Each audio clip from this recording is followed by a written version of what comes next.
فضیلت کو بیان فرمایا ہے، اور اہل ایمان کو جو نعمتیں دی جائیں گی ان نعمتوں کی ایک جھلک اللہ نے ارشاد فرمائی ہے۔ فرمایا ان الذین آمنوا، اور یقیناً وہ لوگ جو ایمان لائے اور صرف اپنے ایمان پر ہی اکتفا نہ کیا، وعملوا الصالحات، عمل صالح کا بڑا وافر ذخیرہ انہوں نے اپنے پاس رکھا، اور عمل صالح بھی وہ جو انہوں نے اپنی پسند اور ناپسند کے مطابق نہ کیے، بلکہ وہ جو اللہ اور اس کے رسول کی منشا اور مرضی کے مطابق تھے۔ دیکھیں اطاعت کسے کہتے ہیں؟ اطاعت اس چیز کا نام ہے کہ ایک دفعہ آپ صلی اللہ علیہ وسلم مسجد میں تشریف فرما تھے، اور مسجد بھری ہوئی تھی اور صحابہ کرام تشریف لا رہے تھے، تو آپ صلی اللہ علیہ وسلم نے فرمایا کہ اجلسو، بیٹھ جاؤ بیٹھ جاؤ، جس طرح ہم بھی کہتے ہیں نا جب لوگ زیادہ ہوں، بھائی بیٹھ جائیں بیٹھ جائیں بیٹھ جائیں، تو آپ صلی اللہ علیہ وسلم نے فرمایا کہ بھائی بیٹھ جاؤ۔ تو حضرت عبداللہ بن مسعود رضی اللہ عنہ مسجد میں داخل ہو رہے تھے، جیسے ہی ان کے کان میں آواز پڑی کہ اجلسو، آپ وہیں دروازے کے اندر بیٹھ گئے، اس لیے کہ حکم آ گیا اور انہوں نے سن لیا۔ اور پھر جب وہ بیٹھ گئے تو آپ صلی اللہ علیہ وسلم نے فرمایا کہ عبداللہ آگے آ جاؤ آگے آ جاؤ۔ اسی طرح ایک اور صحابی ہیں حضرت عبداللہ بن رواحہ رضی اللہ عنہ۔ آپ صلی اللہ علیہ وسلم کے زمانے میں مسجد نبوی شریف کی جو دیواریں تھیں وہ چھوٹی تھیں، اور آپ صلی اللہ علیہ وسلم جو خطبہ ارشاد فرمایا کرتے تھے، جو گفتگو فرمایا کرتے تھے، تو آواز باہر تک جایا کرتی تھی، اور آس پاس صحابہ کرام کے مکانات تھے۔ تو اسی طرح ایک دفعہ آپ صلی اللہ علیہ وسلم نے صحابہ کرام سے فرمایا کہ اجلسو، بیٹھ جاؤ بھائی بیٹھ جاؤ بیٹھ جاؤ۔ تو حضرت عبداللہ بن رواحہ رضی اللہ عنہ کا مکان مسجد کی دیوار کے ساتھ ہی، یعنی مسجد سے باہر تھا، تو وہ اپنے گھر میں تھے کہ ان کے گھر میں یہ آواز پہنچی کہ آپ صلی اللہ علیہ وسلم فرما رہے ہیں کہ اجلسو، بیٹھ جاؤ۔ تو عبداللہ بن رواحہ رضی اللہ عنہ وہیں بیٹھ گئے۔ پھر بعد میں آپ صلی اللہ علیہ وسلم کو کسی نے بتایا کہ اللہ کے رسول وہ آپ نے فرمایا تھا کہ بیٹھ جاؤ، تو عبداللہ بن رواحہ تو مسجد میں نہیں تھے، وہ تو باہر اپنے گھر میں تھے، تو آپ کی آواز وہاں تک گئی تو وہ وہیں بیٹھ گئے۔ تو آپ صلی اللہ علیہ وسلم نے ان کے لیے برکت کی دعا فرمائی اور فرمایا کہ اللہ تعالیٰ اطاعت میں مزید ترقی عطا فرمائے۔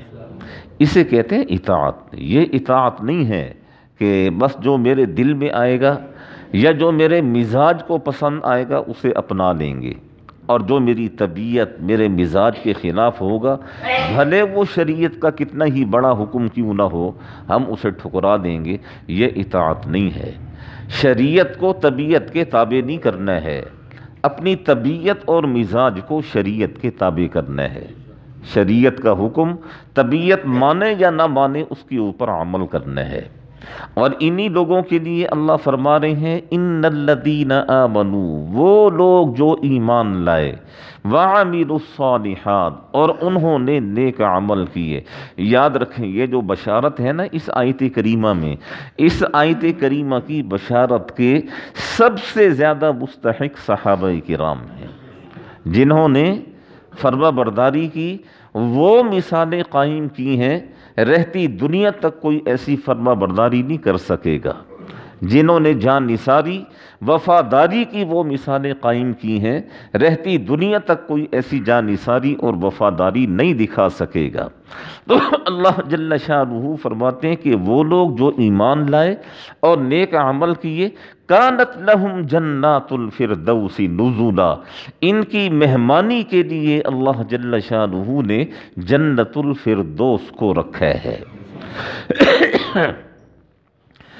آپ صلی اللہ علیہ وسلم نے فرمایا کہ لوگوں جب بھی اللہ سے جنت مانگو جنت الفردوس مانگا کرو، جب بھی اللہ سے جنت کا سوال کرو جنت الفردوس کا سوال کرو، صحابہ کرام نے عرض کیا اللہ کے رسول اس جنت کی کوئی خاص فضیلت؟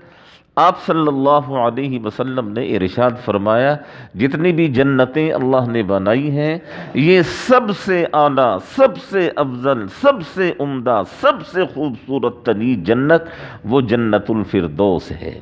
اور ایک روایت میں ہے کہ 3 چیزیں ایسی ہیں جنہیں اللہ جل شانہ نے اپنے دست قدرت سے خلق کیا ہے اور وجود عطا فرمایا ہے۔ ایک تو آدم علیہ السلام، آدم علیہ السلام کا پتلا اللہ جل شانہ نے اپنے دست مبارک سے فخلقت بیدی، اپنے دست مبارک سے بنایا ہے۔ اور دوسرا روایت میں ہے کہ تورات اللہ جل شانہ نے خود لکھی ہے۔ اور تیسرا یہ جنت الفردوس اللہ جل شانہ نے اپنے دست قدرت سے اسے بنایا ہے۔ اور آپ صلی اللہ علیہ وسلم فرماتے ہیں کہ جنت الفردوس مانگا کرو، جنت الفردوس کا سوال کیا کرو، یہ ساری جنتوں سے بڑی ہوئی، ساری جنتوں سے افضل ہے۔ اور دیگر جنتیں جن میں آپ سنتے ہیں مثل الجنت التي وعد المتقون فيها انہار من ماء غیر آسن وانہار من لبن وانہار من خمر وانہار من عسل ولہم فيها من كل الثمرات، کہ جنتوں کے اندر نہریں ہیں پانی کی، دودھ کی، شراب کی اور ہر قسم کے میوہ جات۔ آپ صلی اللہ علیہ وسلم نے فرمایا وہ ساری نہریں اسی جنت الفردوس سے نکل کر نیچے والی جنتوں میں آتی ہیں۔ اللہ سے جنت الفردوس مانگا کرو۔ صحابہ کرام نے عرض کیا اللہ کے رسول یہ ہے کہاں؟ آپ صلی اللہ علیہ وسلم نے فرمایا سنو، جنت میں اللہ نے درجات رکھے ہیں، ہر درجہ نیچے والے درجے اور اوپر والے درجے کے درمیان اتنا فاصلہ ہے جتنا زمین اور آسمان کے درمیان فاصلہ ہے۔ اور یہ جنت الفردوس اسے اللہ نے اپنے عرش کے نیچے رکھا ہے، اس کے اوپر اور کچھ بھی نہیں ہے، اس کے اوپر اللہ کا عرش ہے۔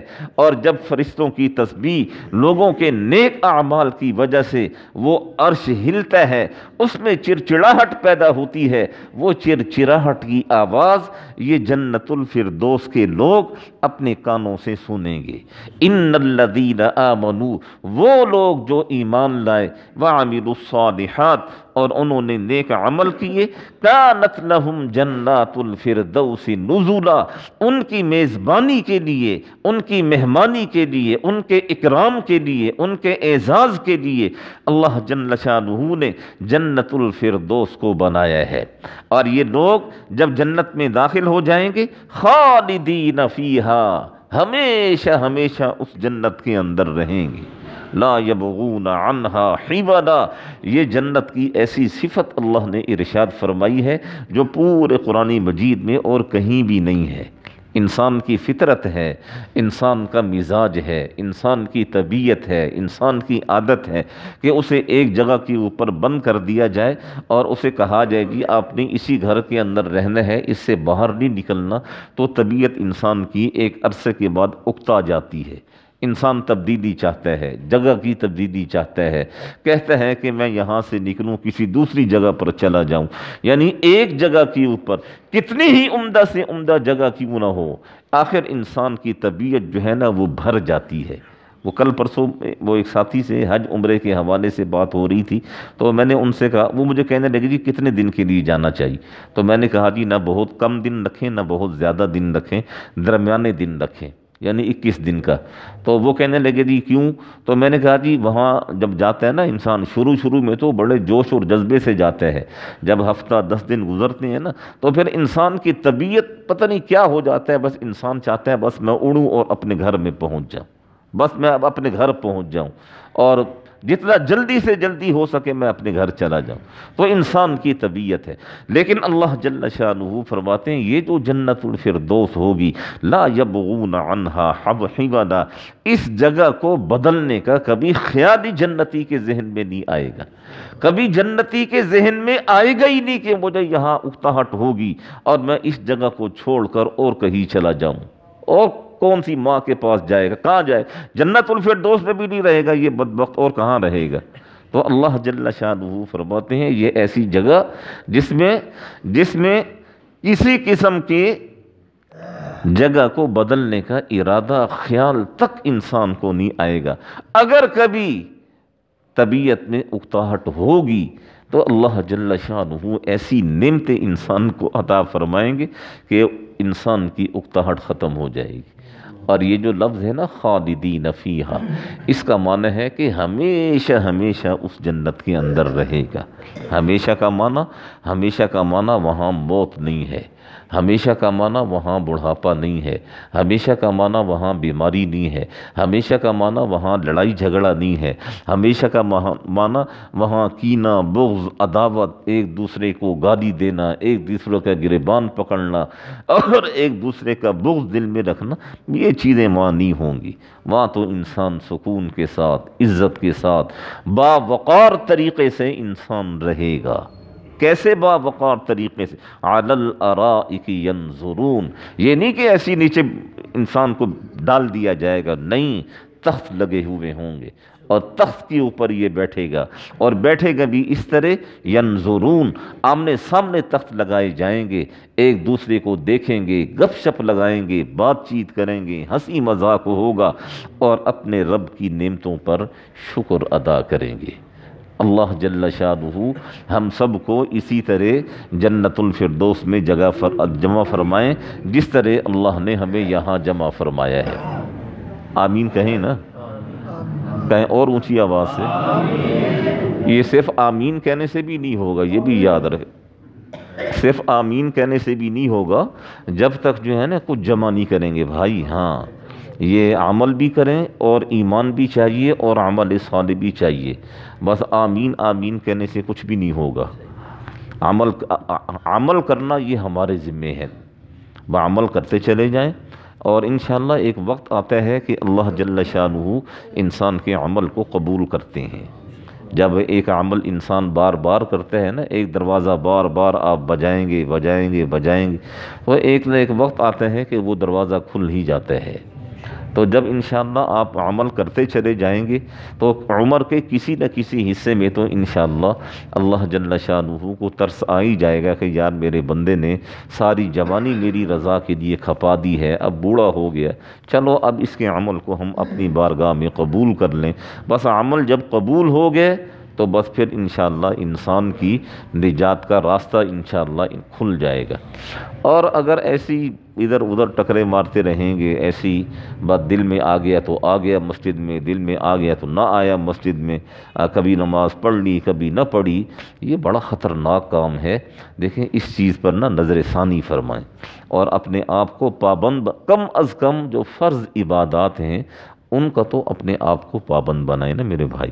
نماز ہے، رمضان کے روزے ہیں، صاحب نصاب آدمی پر زکوٰۃ ہے، صاحب نصاب آدمی پر حج ہے، یہ جو فرض ہیں ان کا تو عہد کریں نا کہ مر جائیں گے ہم نہیں چھوڑیں گے، اور جب فرض کی پابندی کریں گے تو انشاءاللہ ثم انشاءاللہ پھر سنن ہیں، نوافل ہیں، واجبات ہیں، مستحبات ہیں۔ پھر ایک وقت آتا ہے کہ انسان جو ہے نا وہ مستحب عمل کے پیچھے بھی انسان مرتا ہے اور کہتے ہیں کہ یہ مستحب عمل جو ہے یہ ہر حالت میں کروں گا لیکن چھوڑوں گا نہیں، پھر یہ انسان کی طبیعت اور انسان کا مزاج بن جاتا ہے۔ دعا فرمائیں اللہ جل شانہ ہم سب کو جنت الفردوس میں داخلہ نصیب فرمائیں، اور ہم سب کو اس دنیا میں نیک ہی نہیں نیک سے نیک تر عمل کرنے کی اللہ ہمیں توفیق نصیب فرمائے۔ بسم اللہ الرحمن